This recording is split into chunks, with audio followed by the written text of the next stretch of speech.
dari penghuni neraka. Dipukulin tuh pakai cambuk, pakai cemeti, ya, pakai pecut. Perempuan kasiyatun yang dia berpakaian ariyatun tetapi telanjang, mumilatun yang suka jalan, lenggak-lenggok, mailatun yang miring, ruusuhunna rambut kepala mereka. Ka'asnimatil bukhti seperti pundaknya onta. Punduknya onta tuh kan ada nonjolnya ya. Ya, pokoknya panjang gitu lah ya. Kalau cuma sekedar kuncir doang nggak apa-apa. Kalau rambut ibu panjang ya mau ngomong kan kuncir. Nah, yang nggak boleh di sini sampai tinggi-tinggi. Kayak orang-orang zaman dulu tuh, raja-raja ya. La yadkhulna, tidak akan masuk mereka al-jannata ke dalam surga. Wala yajidna, dan bahkan tidak menemukan atau tidak mencium rihaha akan baunya surga. Baunya aja kagak kecium sama dia. Dukung anak ibu, dukung cucu ibu untuk menutup aurat dari sejak dini ya. Beliin pakaian-pakaian yang panjang. Jadi mulai 9 tahun, 10 tahun, 11 tahun mulai beliin pakaian yang panjang-panjang. Jangan beliin pakaian panjang pas lebaran doang. Ya, buat harian pakainya yang merecet-merecet ya, yang pendek-pendek. Jangan. Beliin pakaian yang panjang-panjang. Dibiasain. Karena ini butuh dukungan keluarga. Makanya waktu itu kan pernah saya cerita ya, ada anak kecil yang ngaji di saya tuh. Ya saya bilang belajar pakai kerudung gitu ya. Kamu main-main gak pakai jilbab belajar. Namanya anak kecil kan jujur bu. Dia ngomong gak boleh Pak Ustadz sama ibu. Lah kok lucu, nggak, kenapa gak boleh? Karena banyak-banyaknya cucian. Oh. Lah anak kecil pun jujur ngomong kayak gitu. Oh dah iya, orang main gak pakai kerudung. Jadi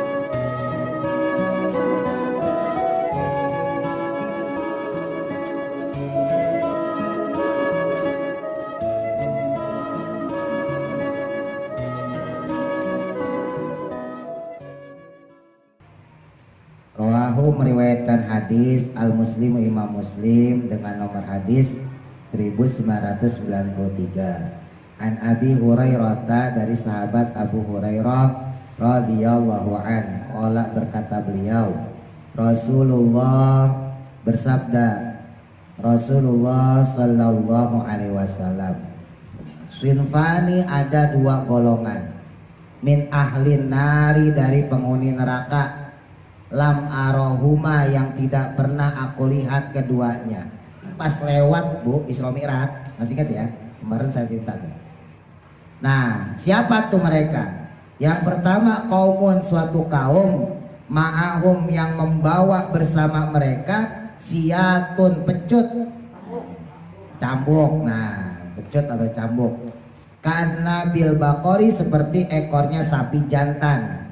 Jadi cambuknya itu tebal banget, sampai kayak buntutnya sapi. Buntutnya sapi kan tebal ya bu. Nah seperti itulah kira-kira. Yadribuna, yang mana mereka memukuli, biha, dengannya. Ya tentunya yang memukul ini malaikat. Dipukulin tuh anasa, orang-orang, wanisaun, dan yang kedua adalah perempuan. Ya, ada orang yang sedang dipukulin pakai cambuk, pakai cemeti, ya, pakai pecut. Wanisaun, dan perempuan kasiyatun yang dia berpakaian ariyatun tetapi telanjang, mumilatun yang suka jalan, lenggak-lenggok, mailatun yang miring, ruusuhunna rambut kepala mereka. Maksudnya dikuncir gitu ya, dikuncir dengan model-model macam-macam sampai-sampai berbentuk kepalanya itu. Ka'asnimatil bukhti, seperti pundaknya onta. Punduknya onta tuh kan ada nonjolnya ya. Ya, pokoknya panjang gitu lah ya. Kalau cuma sekedar kuncir doang nggak apa-apa. Kalau rambut ibu panjang ya mau ngomong kan kuncir. Nah, yang nggak boleh di sini sampai tinggi-tinggi. Kayak orang-orang zaman dulu tuh, apa tuh, yang raja-raja ya. Nah, itu kan rambutnya sampai tinggi banget. al-mailati yang miring, la yadkhulna tidak akan masuk mereka al-jannata ke dalam surga, wala yajidna dan bahkan tidak menemukan atau tidak mencium rihaha akan baunya surga. Baunya aja kagak kecium sama dia. Wa inna rihaha padahal sesungguhnya wanginya surga itu la yujadu bisa didapatkan, maksudnya bisa dicium min masirati kada wa kada dari jarak perjalanan yang jauhnya segini lamanya. Jadi saking surga itu wangi ya Bu ya, itu dari jauh itu udah kecium. Jadi sebelum kita nyampe di pintu gerbang surga nanti, itu dari jauh, dari sekian mil kita habis naik sirot tuh ya. Ya terserah mau disebut sirotol mustaqim ya terserah. Nah itu kan kita jalan tuh menuju surga. Kalau yang selamat jalan menuju surga ya. Kalau yang nggak selamat jatuh ke neraka. Nah itu selesai kita dari titian sirot itu, surganya masih jauh. Itu kecium dari sini. Ibaratnya seperti itu. Di antaranya ya perempuan yang dia itu berjilbab atau berkerudung berpakaian tapi telanjang. Nah ini di antara orang yang dia nggak bisa mencium baunya surga dan dia itu disiksa dengan cara dicambuk dan juga dipukulin. Nah, ini menyambung pembahasan yang kemarin ya.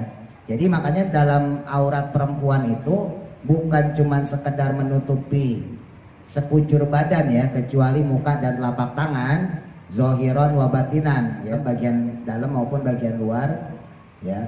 Itu juga tidak boleh sampai melihatkan warna kulit. Ibu kalau belajar kitab-kitab fikih, itu semua kitab fikih itu mensyaratkan namanya nutup aurat harus dengan pakaian yang tidak memperlihatkan warna kulit. Jadi warna kulit itu nggak boleh tembus dengan pakaian yang kita pakai. Nah ini yang disebut dengan perempuan yang benar-benar menutup auratnya dengan sempurna. Kalau ada perempuan ya nutup auratnya dengan pakaian yang transparan, nah itu sebetulnya nggak bisa disebut nutup aurat karena warna kulitnya masih kelihatan. Apalagi kalau misalnya mohon maaf ibu-ibu yang bisa suka hadir di acara kawinan ya, nah itu kadang-kadang pengantinnya transparan tuh. Ya ada yang dia nutup dipakein dobelan ada, ya kan? Tapi ada juga sebagian yang nggak pakai dobelan, ya emang nggak biasa pakai kerudung biasanya kayak gitu. Kalau yang perempuan biasa pakai kerudung nutup aurat ya udah tahu bahannya transparan pasti pakai dobelan. Iya pakai manset segala macam. Tapi kalau dia nggak biasa pakai kerudung, terus nikahnya dengan menggunakan jilbab, biasanya malah sengaja ditampakin, malah buat keren-kerenan biasanya. Gitu. Jadi hati-hati, jilbab pun, kerudung pun, bahan yang kita pakai pun itu juga nggak cuma sekedar nutup doang, tapi nggak boleh sampai kelihatan warna kulitnya. Terus kemudian disebutin juga di sini tadi ya, perempuan-perempuan ini yang suka berjalan melenggak-lenggok ya kayak foto model lah ibaratnya gitu ya, jalan di atas catwalk, tau nggak catwalk Bu? Ya, panggung gitu ya.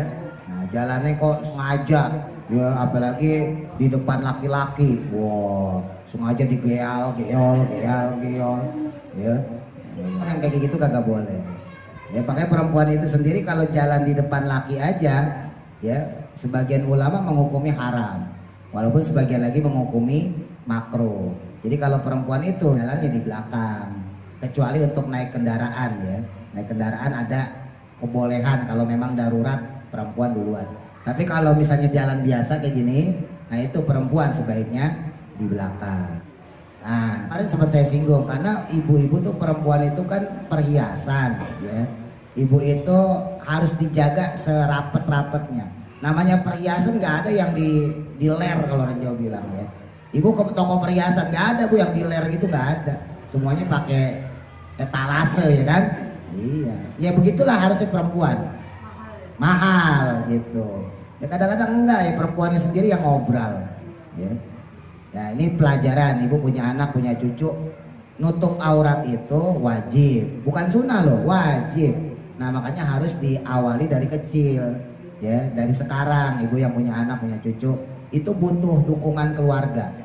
Ya ingat yang kemarin sempat saya singgung ya, kalau perempuan sekujur badan kecuali muka dan telapak tangan ya, bagian luar, nih bagian luar zohiron, wabatinan dan bagian dalam, baik di dalam sholat maupun di luar sholat. Beda lagi nanti kalau ibu bertemu dengan mahram atau bertemu dengan suami. Nah, maka auratnya perempuan itu cuman pusar sampai lutut. Cuman ada adab, ya ada adab. Jangan mentang-mentang ketemunya sesama perempuan kagak pakai baju. Ya. Ada adabnya tetap. Tapi sebetulnya bicara ilmu nih, ilmu ya. Secara ilmu kalau perempuan sama perempuan atau perempuan sama mahramnya atau perempuan sama suaminya itu auratnya itu cuman pusar sama lutut. Jadi sama kayak laki ya. Kalau laki kan semuanya, semua tempat. Nah kalau perempuan itu pusar sama lutut khusus untuk sama mahram, sama suami dan sebagainya. Nah cuman ada adab dalam artian di bagian badan atasnya juga tetap ditutup. Tapi seandainya misalnya ibu ketemu mahram, lehernya kelihatan nggak apa-apa, kan mahram. Mahram itu orang yang haram dinikahi. Kakak, adik, ya, ipar, sepupu itu haram dinikahi. Mertua termasuk ya, mantu itu haram dinikahi. Nah itu orang-orang yang seperti itu kita masih boleh kelihatan lehernya atau mungkin nggak pakai kerudung. Selain daripada itu nggak boleh, ya. Misalnya kepada temannya suami, nah itu nggak boleh. Ada suami datang atau ada temannya anak datang, buru-buru pakai kerudung, ya. Nah itu penting, karena diantara yang disiksa di neraka itu ini perempuan-perempuan yang menampakkan auratnya. Dan butuh latihan. Tadi saya sampaikan, dukung anak ibu, dukung cucu ibu untuk menutup aurat dari sejak dini ya.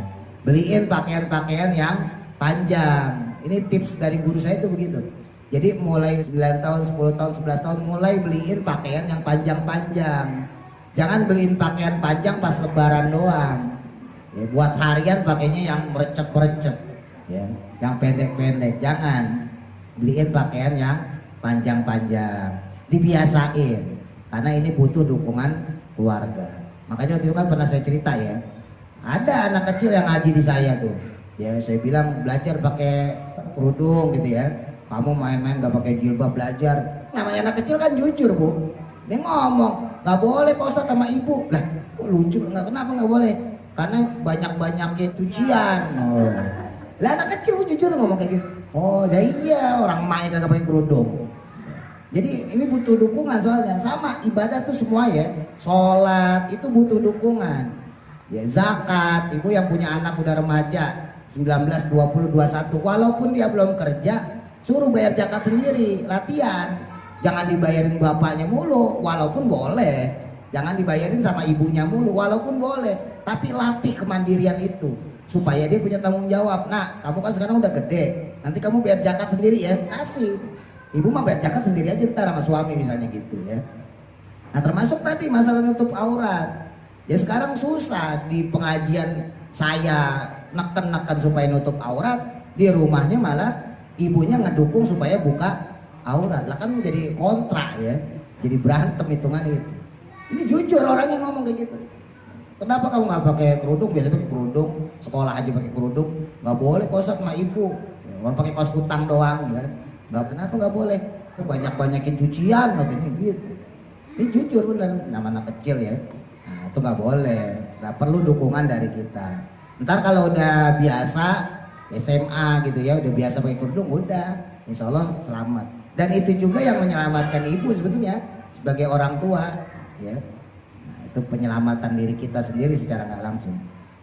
Terus tadi yang ketiga, selain perempuan yang jalan berlenggak-lenggok ya, terus kemudian perempuan yang ya menggelungkan rambutnya lah kalau bahasa kita ya, ngikat rambutnya sampai ketinggian.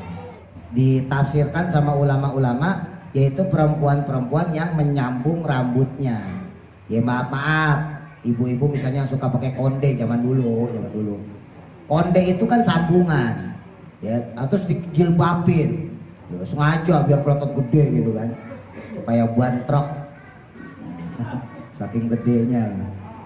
Nah itu haram hukumnya. Nah perempuan yang kayak gitu juga masuk neraka. Kenapa? Ya sama, rambut itu kan termasuk perhiasan buat perempuan. Ya, ibu mungkin sampai tua pun masih suka ngaca, masih suka nyisir, padahal rambutnya udah ubanan, ya kan? Tuh sama laki-laki beda. Ibu tanya bapak-bapak nih, jarang mungkin ngaca nyisir tuh jarang. Jangankan yang udah 50, 60 ya. Saya aja yang mau menjelang 40 aja jarang ngaca. Jarang ngaca, jarang nyisir kalau saya. Ngapain, orang udah laku kan gitu aja. Beda sama ibu-ibu, ibu mah mau jalan aja ngaca dulu, ya kan? Padahal uji uzur, ya kan? Ya iya. Lah itulah bedanya perempuan sama laki-laki. Lah perempuan sejelek-jeleknya perempuan tetap menarik, Bu. Itu hebatnya perempuan tuh. Perempuan itu sekalipun dia jelek ya, tetap pasti ada yang menariknya. Kalau laki enggak, kalau laki udah jelek beneran. Makanya di antara yang diharamkan di sini tadi disebutin yaitu perempuan yang muncir rambutnya gitu ya, menggelungkan rambutnya berlebihan. Kalau muncir doang nggak apa-apa, ya muncir biasa nonjol di sini karena iketan itu nggak apa-apa. Nggak apa-apa. Tapi kalau yang sengaja digedein, atau misalnya ditambah rambut lagi, rambut apa? Ya kayak konde gitu ya, palsu gitu, nah itu haram. Tapi kalau diikatnya secara normal nggak masalah. Nah itu makanya di sini tadi disebutin seperti punduk unta, ya. Nah, jadi punduk unta itu kan nonjol gitu ya. Nah jadi seperti itu. Jadi kalau nonjolnya nonjol standar nggak apa-apa karena ikatannya rambut itu, nggak apa-apa. Yang nggak boleh itu di berlebihan. Ya.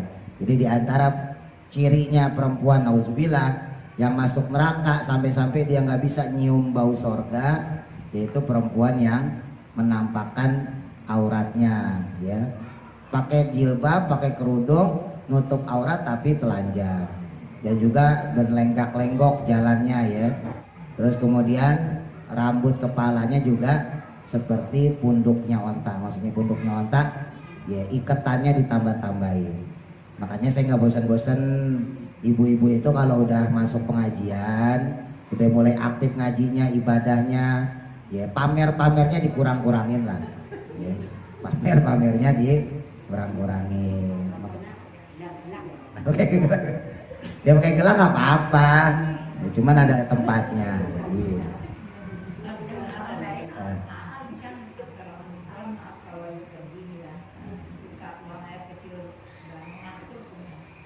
Satu toilet gitu.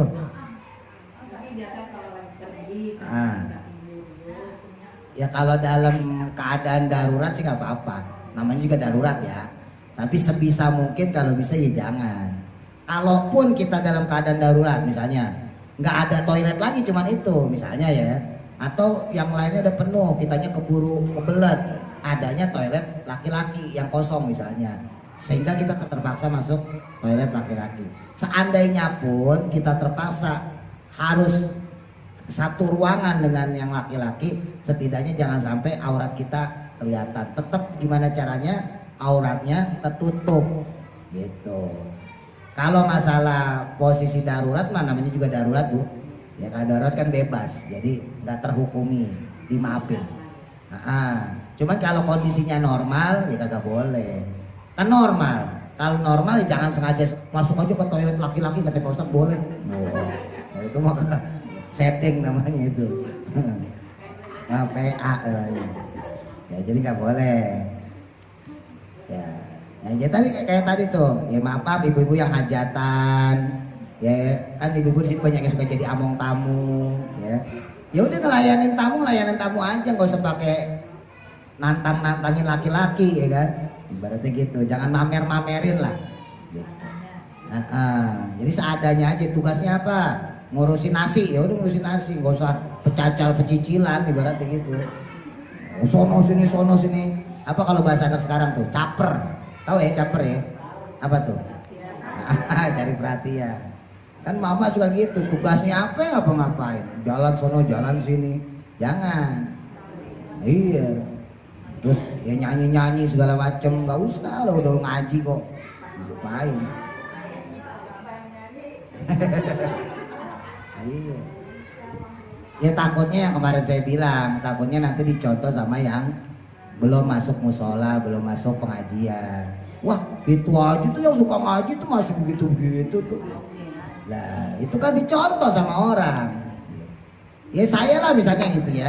Seandainya nih saya nonton campur sari dangdutan gitu ya, saya nonton nih Bu, ya kan, ntar orang-orang yang ngeliat saya gimana? Pak Ustadz aja doyan tuh nonton kayak gitu.